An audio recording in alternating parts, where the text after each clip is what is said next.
We're ready to call the meeting to order. Okay, very good. I'm just taking a look. Is the webinar, is it being recorded?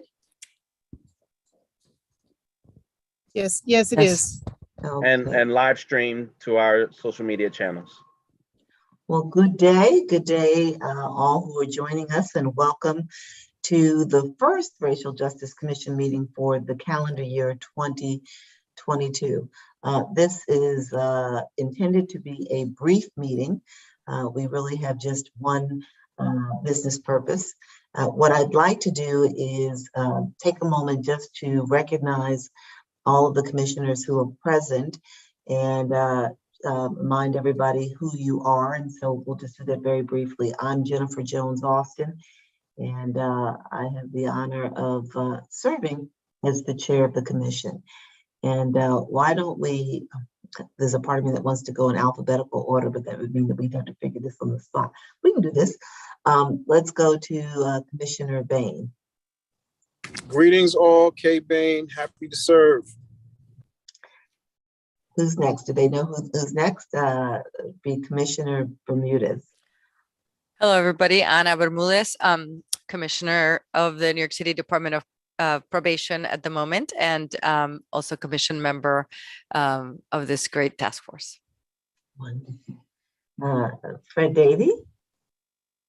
Hi, everyone. I'm Fred Davey. I serve as Senior Strategic Advisor at Union Theological Seminary in New York City, and very honored to be a member of this commission. Good day. Wonderful. Commissioner Coy. You're on mute. Oh, sorry. Hi, Christopher Coy. Hi, everybody. Nice to see you all. Good to see you. Commissioner Mata. Hola a todos. My name is Yesenia Mata. I'm so happy to be part of this commission. I am also the executive director of La Colmena here in Staten Island. Wonderful. And Commissioner Thompson. I am Phil Thompson. I'm a visiting professor at NYU and also a professor at MIT and a former deputy mayor. Very happy to be here. Wonderful. And we have the commission leadership team. Harold, would you like to begin and then take us around the room? Yes, good afternoon, everyone. It's great to see everyone. First meeting in 2022. Harold Miller, Executive Director for the Racial Justice Commission. And I'll pass it to Steph. Hi, everyone. Wonderful to reconvene again. No, it's been a tough 48 hours in the city. So it's a breath of fresh air to see everyone. I'm Steph Halpin, the Communications Director. And we'll go to Melanie. I'll go next. Sure. Nice to see everyone again. It's Melanie Ash. I'm your general counsel. It's a pleasure to see all of your smiling faces once again. So I think we also have Jimmy Pan here. Jimmy. I see. Mm-hmm. Hey folks, it's Jimmy here, Policy Director and Social Counsel for the Commission. I'm glad to be with you all as always and glad to be of service again. And last but never least, Rachel.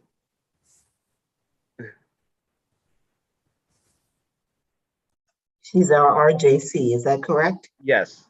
I believe she may not be able to be live on camera. She may be working behind the scenes for us though. So thank you, Rachel. Yes. Rachel Cato is our Chief Operations Officer. And those aren't her initials. Those are the initials of the commission. And they're actually her initials as well. The J as well? Yes. In fact, it is her initial. Which is quite funny, but perfect. I love it. I love it. Never thought about that until today. Well, it's good to be with all of you. Good to see all of you. And I'll just say good to know that the work that we've done over the course of the last, I guess now, year has really taken hold. We, as you all know, have voted on the final report and the ballot proposals that will appear on the November election ballot. And the work of educating the New York City electorate is underway.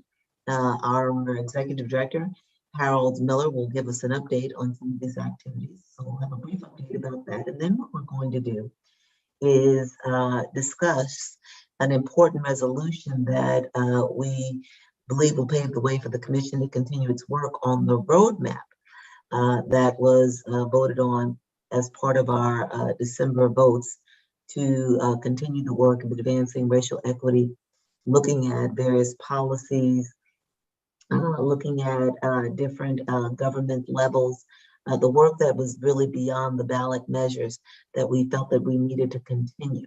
So we're going to talk about how we can really begin to move on that and make sure that we're having the necessary conversations and engaging in the work with the critical partners and players that we need to advance that.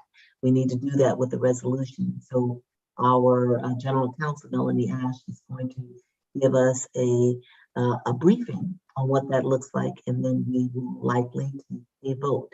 So at this point, I'm going to turn the meeting over to Harold Miller to just give us some updates and help us to appreciate, what's happening on the education campaign, as well as some recent activities in connection therewith. Harold? Thank you, Chair. Good afternoon again, everyone. I'm happy to report that, the work of educating New Yorkers is well underway. And we're hitting a very important time in the calendar where we're starting to develop our concept of how we're going to educate New Yorkers across the board. We will have more to say on it in the next few weeks, but we're very excited about the path that we're on in terms of how we're going to conduct the work of making sure that the 5.5 million voters of the city are educated. So we're going to take many different tracks on educating New Yorkers, from our digital to on-the-ground outreach to making sure that organizations that do the work every day of communicating with their constituents are doing so. In the meantime, we have participated in several events. I want to make note that we recently attended the Black, Puerto Rican, Hispanic, Asian Legislative Conference in Albany this past weekend, where I want a special thank you to Commissioner Daniel Favors and Commissioner Yu for participating in that panel, as well as General Counsel Melanie Ash for participating as well. It was a great success. A lot more people learned about the commission's work this past weekend. So we were well on our way in talking and engaging with the political class in New York City about the work that we're doing. We're going to move forward on this resolution. Well, before I get to that, just want to just kind of give a housekeeping update that the state of emergency by the state, which impacts the open meetings law and our ability to meet as a commission virtually, is subject to change early as this Friday. So the next time we may meet likely will be in person, but we will keep everyone updated on, if or any changes are made by the state in regards to the state of emergency, which has suspended the current open meetings law that requires for us to meet in person. So we'll keep everyone posted on that, but we'll learn that early as next week. So for today, our discussion is going to center around the resolution and consider how we advance the work, particularly on our roadmap work. And so I want to have Melanie take lead from this point forward to speak directly about how, about the resolution and the impact on our work moving forward. And if you have any questions along the way, please feel free to engage. Thank you. Thank you, Harold. I'm happy to take this next step with everyone. So you should have received to your charter email a copy of the resolution. I believe there's also a link in the chat if you couldn't access it. And it's also available on our website for the public to see. So as you're aware, outside of public meetings, the commission staff continues to do the work of the commission behind the scenes in coordination with many of you or with all of you, usually on a one-on-one basis or and sort of in consultation with the chair and leadership of the commission. So one of the things that the way in which we're able to do that is through a delegation of authority and responsibility to the staff from the commission. And early on in the lifetime of the commission, you passed a resolution which delegated authority to the executive director to manage the day-to-day functions of the commission, to hire staff, to manage the budget and schedule meetings and things like that. So that was the first such delegation. More recently, in December, the final resolution that was approved by the commission in 2021 included a delegation of authority to commission leadership and staff to carry out the public education work outside of these meetings. And that public education work, as well as, I should say, the work of getting the ballot measures onto the ballot by submitting the proposals to the clerk and following any legal obligations that came up through that work. So if just by way of reminder, that resolution read something to this effect, at least in part. I won't read the whole thing, it was very long, but resolved that the commission hereby authorizes and delegates to the chair, vice chair, executive director, other staff, the office of the corporation counsel, the duty and power to take all necessary and or appropriate actions to effectuate the placement of the questions on the ballot in accordance with section 36 of municipal home rule law, et cetera, as well as the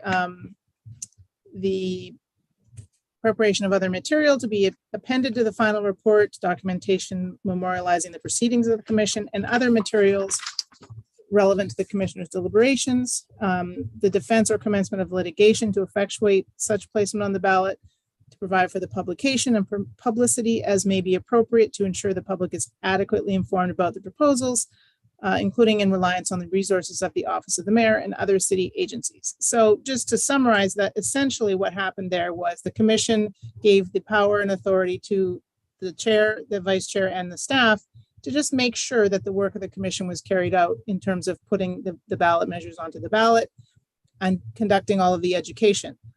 This allows us to make decisions to attend conferences such as the one that was attended, to work on developing our materials, obviously all of which will be done in consultation with leadership and with commissioners themselves through meetings and through other measures, but does not require a meeting for every such decision. So that resolution only related to the charter provisions and to the materials that the charter revision mission of the commission. So getting the measures onto the ballot and conducting the education campaign. It didn't relate to other work. Now that we have secured a budget for the commission to continue doing some of the other important work that was raised in the commission's final report, including, as Chair Jones-Austin mentioned, the roadmap to racial justice, and any other mission-driven events, activities, proposals that are consistent with the mission that was set out in the executive order that established the commission. None of those types of activities are mentioned in the first resolution. So that's what brings us today to this meeting, is to obtain a similar delegation of authority from the commission, should the commission agree, to the staff in consultation with leadership, Jennifer Jones-Austin, with the Vice Chair, Henry Garrido, to continue doing the work outside of these meetings. And so we've drafted a resolution which would accomplish that. And the types of activities that we've mentioned in the resolution include things like issuing statements on behalf of the commission, which is actually something that commissioners approved doing in the context of the Supreme Court, the confirmation of future Supreme Court Justice Jackson.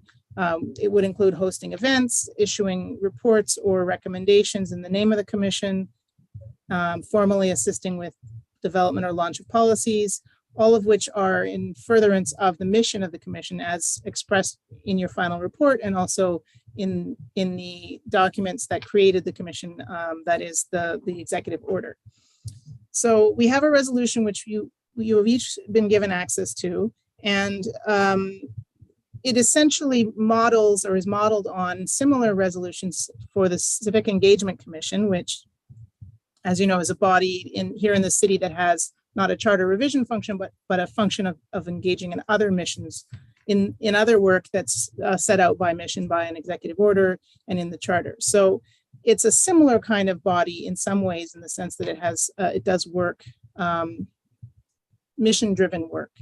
And so we have drafted a resolution that is similar to that, in that it is tied back to the mission of the Racial Justice Commission, and would then grant the authority and delegate it to us to continue the work outside of these meetings. The key thing to know about the resolution, it delegates to the staff in consultation with the chair and vice chair to engage in the work of promoting and working towards racial justice and equity, consistent with the mission, including the recommendations in the roadmap and other contents of the final report. And the resolution provides for regular reports back to the commission so that you can be fully appraised of what's going on, and for the opportunity for commissioners to raise comments and provide input as they see fit, and for those comments to be addressed and responded to by the staff. So essentially, the resolution is aimed at allowing us to continue to do the important work of the commission outside of formal commission meetings. There is still the intention to hold occasional meetings as appropriate and as necessary. And of course, the resolution also provides that the majority of the commission could request a meeting, and one would be organized based on that request. But the meetings would not need to be held as frequently as we did in our the prior period of the work of the commission, since there is a delegation that would allow staff to continue to do the work in the meantime. So that's the purpose of the commission of the resolution. And now, if there's no questions at this point, I'll move on to read the resolution for you. No, before you read the resolution, why don't you provide just one or two examples of the types of things that you'll be doing with it, just to make it very concrete for people who are listening. Sure. Jimmy, do you want to speak to a couple of things, since it's primarily in the policy sphere that this type of engagement would happen? Sure. So for example, we have been having conversations with thought leaders in different agencies about how to move forward the work in a roadmap. Just as an example, one of the things that we talked about was wage and occupational segregation, right? So we might be having conversations with an agency about how they can start to look at their employees and positions, figure out whether, if their titles aren't as diverse as the population of New York, where that bottleneck might be, whether it's before the civil service process, whether it's because of civil service, or if it's because of, a lack of policies and how the agency should do hiring and promotion. And so that's something that we had talked about in the final report as something that the city should look at. And so we are trying to make sure that there's a way for this work to happen even prior to New Yorkers having a chance to vote on that type of work. That's one illustration.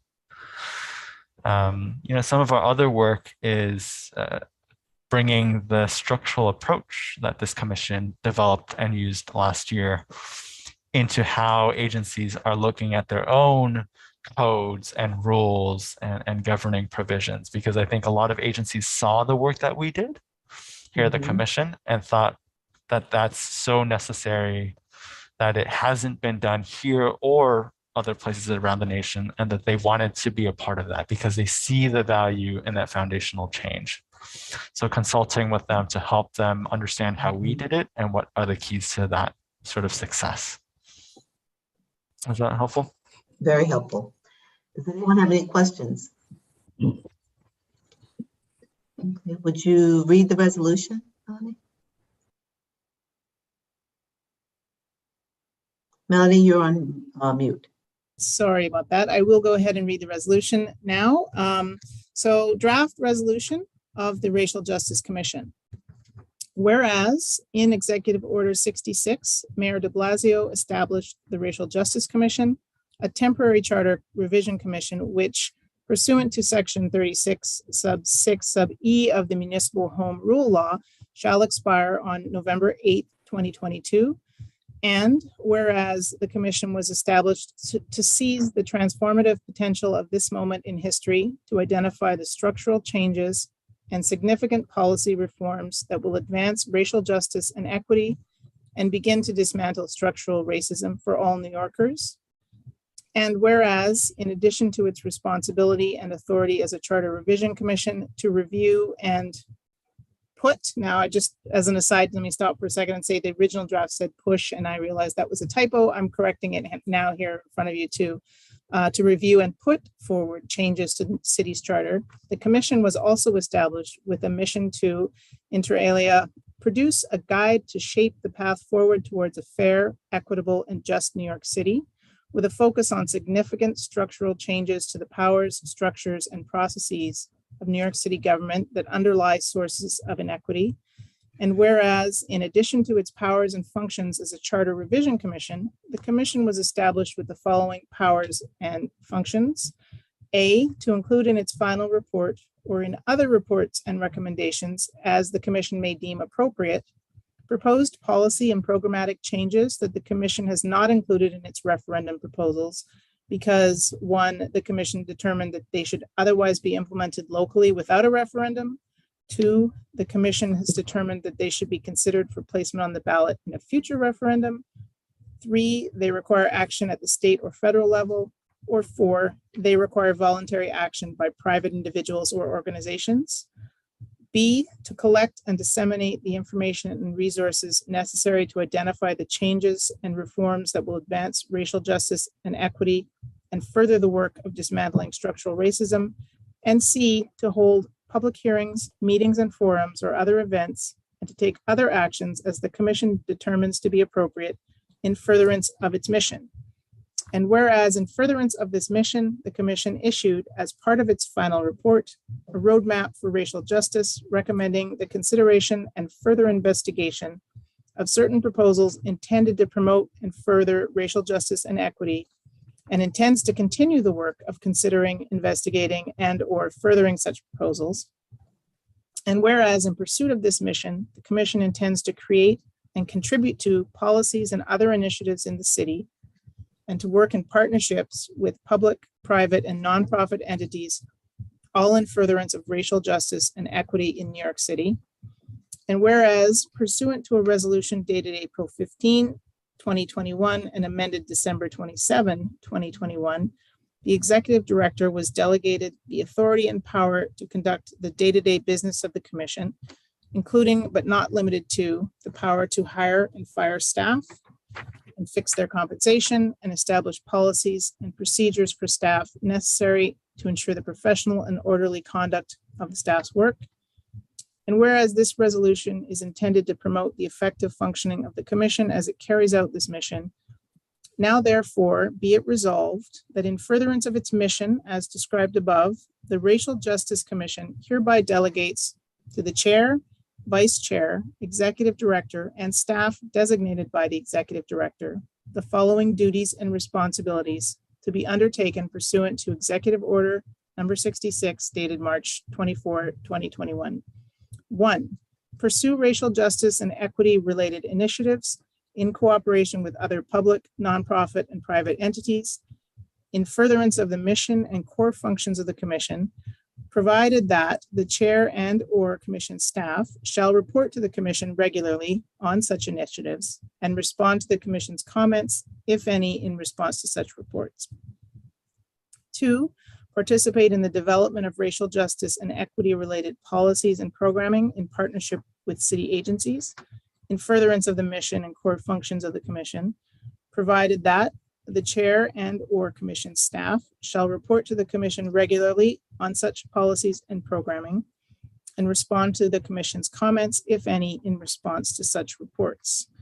Number 3, provide racial justice and equity related advice, assistance, and training as requested in consultation and coordination with city agencies as practicable in furtherance of the mission and core functions of the commission, provided that the chair and/or commission staff shall report to the commission regularly on such efforts and respond to the commission's comments, if any, in response to such reports. 4, engage with the New York City community and broader public through public statements, hearings, meetings, forums, or other events in furtherance of the mission and core functions of the commission, provided that the chair and/or commission staff shall report to the commission regularly on such efforts and respond to the commission's comments, if any, in response to such reports. And 5, take all steps necessary to ensure that the commission may meet as appropriate, including scheduling, determining locations, and providing notice of meetings and hearings, as well as preparing and distributing agendas and determining the order of business for meetings and hearings, provided that a meeting shall be scheduled upon the written request of a majority of the members, and that any member may move at a commission meeting to add or to change the agenda or order of business for the meeting or a future meeting. And be it further resolved that the Racial Justice Commission hereby ratifies and approves actions taken by the staff prior to the date of adoption of this resolution in furtherance of the mission as described above, consistent with the duties and responsibilities outlined above and in consultation with the chair and members of the commission. Dated for, presumably if it's voted on today, 4/13/2022. So that is the text of the resolution. Thank you, Melanie. So I will now entertain a motion to vote on the resolution. Do I have a motion? So moved. So moved and Second. thank you. Moved by Fred and seconded by Anna. Now we will move to our discussion. Are there any questions, anything that anybody would like to discuss? We will entertain that now.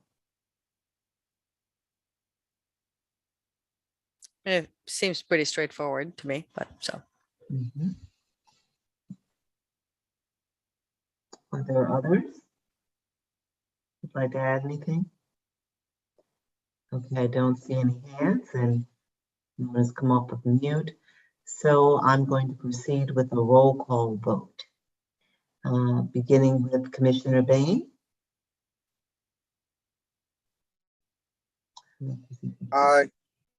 Okay, Commissioner Bermudez. Aye. Oh, Commissioner Yes. Davey. Aye. Commissioner Mata. Aye. And Commissioner, let's see, Commissioner Coy. Yes, aye. I'm sorry, and Commissioner Thompson. Aye. Good deal, and I vote in favor as well. And so it appears that we have 1, 2, 3, 4, 5, 6, 7 in favor and none opposed, no abstentions. And so the resolution, Racial Justice Commission is approved with 7 approved. And let's see, there are 4 who were absent. Thank you. Thank you all. And I thank the commission staff for their continued work, very critical work, again, not just on the education campaign, but on all of these other measures that were identified in our conversations with New York City community members over the course of the past several months. Great work continues, and be on the lookout for some meetings in the coming weeks and months as we continue on this education journey. And there may be some individual outreach as well, just if we're in your neighborhood and we believe that you have a role to play with some of the commission's education outreach and engagement, we'll be sure to contact you. And don't hesitate to contact the commission staff or myself if you have ideas or thoughts or concerns about the education campaign as it's being built and rolled out. But we will definitely be in touch. So I think this may be the shortest meeting we've ever had, but still a very productive one. And again, really, really good to see all of you. And I believe that we're going to try to find some in-face time together in the very near future. So we'll look out for that as well. Hope you all have a great afternoon. It's a very beautiful day. So Kay Bain, get out of the car and go enjoy the weather as well as you, Fred. And it looks like Phil's already doing some of that. Good to see all of you. And Yeah. Likewise. it's now adjourned. Thank Bye-bye. you. Thank you. Thank you, Goodbye. everyone. Have a Thank good you, Bye, afternoon. everyone. Thank you, everyone. And hi from New Orleans. Oh, Oh, Oh, let that the hit good me times hard. roll.